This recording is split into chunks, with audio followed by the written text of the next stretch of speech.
আচ্ছা, খালাতো বোনকে পছন্দ করি এবং ভালোবাসি। আমার খালাতো বোন আমাকে ভালোবাসে না, ভালোবাসে নাকি আমি জানি না, কিন্তু মাঝে মাঝে আমার খালাতো বোনের সাথে কথা বলি এবং আমি আমার খালাতো বোনকে বিয়ের প্রস্তাব দিয়েছি। আমার জানা মতে মাশাআল্লাহ, কে বললো রে? তুই নাকি রে? আচ্ছা বাবুরা, আমি আমার খালাতো বোনকে বিয়ের প্রস্তাব দিয়েছি।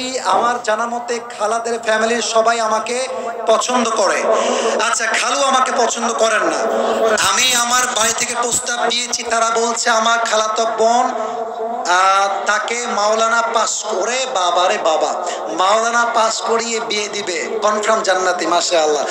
আমি তো চাচ্ছিলাম এখনই বিয়ে করি। আমার জানা মতে আমার খালাতো বোন রাজি। এখন মূল কথা হচ্ছে সে কি করবে, এই হচ্ছে তার মূল প্রশ্ন।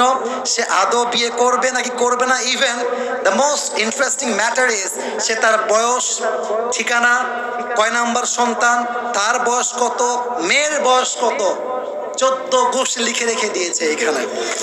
আচ্ছা, okay okay, let me share with you one thing. আমি আমি আমি আমি কোনো বিরক্তিকর কথা আপনাদেরকে বলতে চাই না। দেখেন, 1.5 ঘন্টা এতগুলো হাদিস বললাম, এত ঘটনা বললাম, আয়াত বললাম, তাওয়াক্কুল বললাম।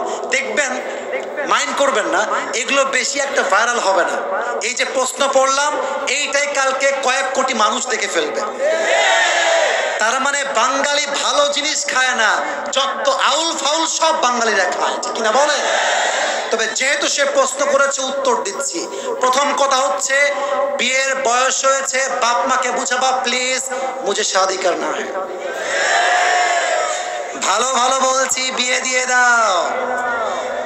নয়তো যদি না মানো, যদি আমি দেখি আমার চরিত্র নষ্ট হচ্ছে দিন দিন, আমি সবাইকে বলবো বিয়ের জন্য যদি বাপ মা রাজি না হয়, নিজে বিয়ে করবা, পরে গিয়ে বাপ মাকে বলবা বিয়ে করে ফেলেছি, যা করতে চাও করো, আই ডোন্ট কেয়ার। এখন অনেক মুরব্বী আমার উপরে হয়তো অভিযোগ তুলবে, হুজুর আপনি যুবকদেরকে খারাপ দিকে মোটিভেট করছেন। মুরব্বী, একদমই নয়। আমি মনে করি জেনার চাইতে 1000 গুণ বেশি উত্তম সেই বাপ মাকে অমান্য করে বিয়ে করা, যে বাপ মা সন্তানের চরিত্র নষ্ট হচ্ছে দেখেও বিয়ে দিতে চায় না। তুমি আমার বাপ, তুমি আমার মা, তুমি দেখতেছো দিন দিন আমি মেয়েদের নেশায় আসক্ত হচ্ছি, আমি পার্কে যাচ্ছি, আমি প্রেম করতেছি, মেসেঞ্জারে, হোয়াটসঅ্যাপে, হোয়াট এভার ইট ইজ, আমি নষ্ট হচ্ছি। তুমি মা হয়ে যদি আমার দায়িত্ব নিয়ে না বোঝো, বাপ যদি আমাকে না বোঝে, কাউকে দরকার নাই, আমি ইমানকে নিয়ে বিয়ে করে ফেলবো যুবক ভাই। এটা বাধ্য হয়ে বললাম। কেন বললাম? আজকালকার সমাজে প্রেম করা সহজ, বিয়ে করা কঠিন হয়ে গেছে। যখন বিয়ে করতে যাবেন, বলবে না যে বাবা তুমি কি নামাজ কালাম পড়ো, আগেই একটাই প্রশ্ন, তুম पैसे कितने कमाते हो पहले मुझे ये बताओ। একজন যুবক কামাই করে 15,000 টাকা, তাগড়া যুবক, আব্বা বলে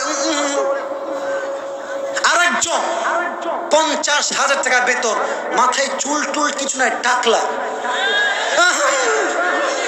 আরে এটাই দরকার আমার যুবক ভাই, আছে না নাই?